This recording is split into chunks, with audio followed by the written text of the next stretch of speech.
Welcome back to the channel. Today we're going to be talking about Major League Baseball stadiums and one unique thing about each Major League Baseball stadium, National League edition. So we're going to be going through each team in the National League and talking about their ballpark, when it was built, as well as one unique feature at that ballpark.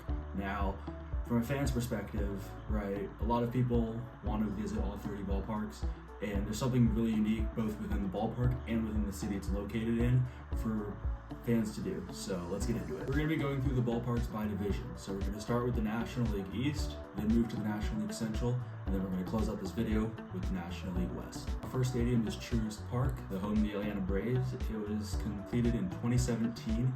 And what's unique about this ballpark is there's actually what they call the battery on the outside of the outfield, and that's basically where there's restaurants, bars, live music, and everything. So not only are you going to enjoy an Atlanta Braves game, you're also going for the entertainment before and after the game.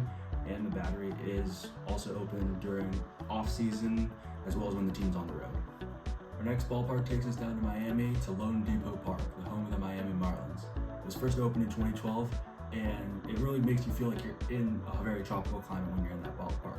Now, there used to be fish in tanks behind home plate, so behind home plate, instead of the backdrop, they would have fish tanks going around the area, as well as in the outfield, the left center wall. However, those unfortunately did get taken out, but it is one of the newer stadiums in Major League Baseball, and it does have a retractable roof, which is perfect for the hot Florida summers. Our next stadium is Citi Field, home of the New York Mets. It opened in 2009, and one unique thing about this field that not a lot of people actually know is the front gates to the field are actually the Jackie Robinson Tundra is the name of it. And what that was purposed to do is it was supposed to serve as the same kind of entrance, the same architecture as Ebbets Field was, which is where the Brooklyn Dodgers played and where Jackie Robinson played most of his career. So they were really trying to honor the same architectural build that Ebbets Field had. And next stadium is Citizens Bank Park, home of the Philadelphia Phillies. It first opened in 2004, and one thing that everyone tells me about Citizens Bank Park is it has the best ice cream in baseball. And one thing that they actually did this past season was they had the 9-9-9 challenge, which was 9 innings, 9 hot dogs, 9 beers. Now the beers and the hot dogs weren't too big, but the goal was to have the fans go 1 beer and 1 dog per inning, and I believe it was $9, but that's some marketing thing that they decided to take on, and it was a really big success, but one of the best stadiums for food for sure. All right, our last NL East team is the Washington Nationals ballpark, Nationals Park. It was constructed in 2008, and this was actually where I attended my first baseball game when I was little. And one unique thing about this stadium is obviously Washington, D.C., and in the middle of the 4th inning at every home game, they have the president's race. So they'll have Teddy Roosevelt, George Washington, Abraham Lincoln. They'd have all these big bobbleheads of presidents starting on the left field line and race across to the right field line. It's always a fun game for the crowd to see which president's getting across the finish line first. All right, moving on to the National League Central, we're going to kick things off with Wrigley Field, the home of the Chicago Cubs. One of the most historic fields across Major League Baseball. It was opened first in 1914, making it the second oldest active Major League stadium behind Fenway Park. And the thing that's unique about Wrigley is the ivy walls, as well as the baskets in the outfield. So instead of traditional fences, what they have are bricks out there covered with ivy, as well as a basket that overshines the ivy. So when a player hits a home run, in other ballparks it'd be off the wall, but at Wrigley, if it goes into the basket, it's a home run. And then another thing is the rooftops across from the stadium actually have spectator seats so people can watch a Cubs game from the roof. Now, because of the recent constructions there, I'm not 100% sure what rooftop stands are still there and what aren't, but it's always been a very historic ballpark. It's one that a lot of players enjoy visiting, and just the historical significance of it makes it one of the best. Next up is the Great American Ballpark, finished in 2003, the home of the Cincinnati Reds. And one thing that they have is these 2 tower shooters up in center field, where every time a Reds player hits a home run or after every Reds win, there's fire that shoots out from these 2 towers, and it also has a really good view of the Ohio River. Next up is American Family Field, the home of the Milwaukee Brewers. It opened in 2001, another ballpark that has a retractable roof.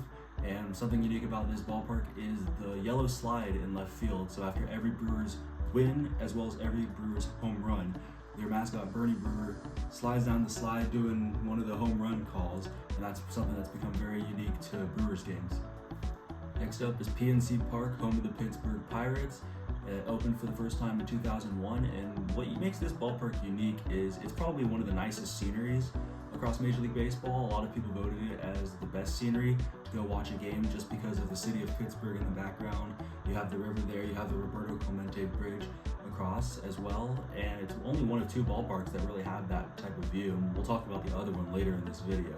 But our last National League Central stadium is Busch Stadium, home of the St. Louis Cardinals. It opened in 2006, and the big unique thing about this one is you have a perfect view of the Gateway Arch out in center field, as well as the notoriously tall left field stands called Big Mac Land in honor of Cardinal slugger Mark McGwire. Third division in the National League, the National League West. We're going to kick things off with Chase Field, home of the Arizona Diamondbacks.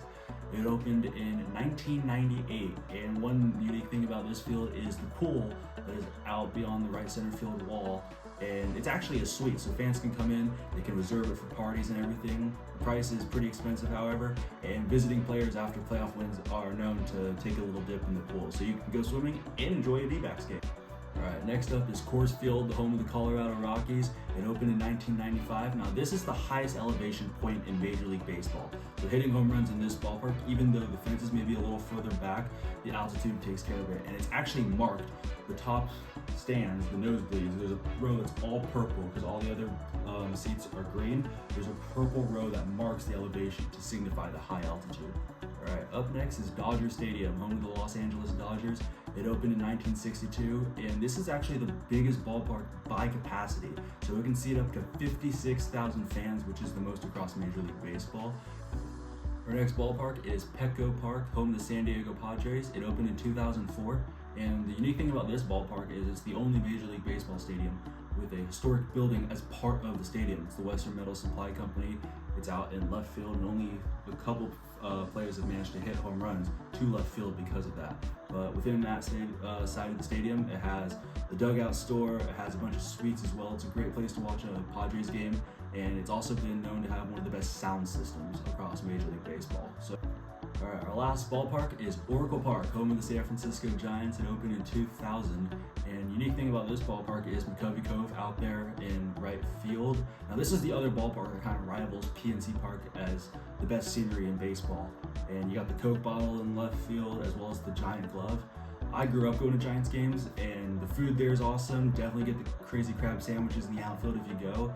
But McCovey Cove and just the scenery of San Francisco, you got the Bay Bridge, you got the whole skyline. It's a great place to watch a game, and for really the last kind of decade, the Giants have been at the top of the baseball world, so great place to go watch a game. There you have it, one unique thing about each National League baseball stadium. Might be doing this for the American League, I haven't really decided yet, but it was super fun making this video, and yeah.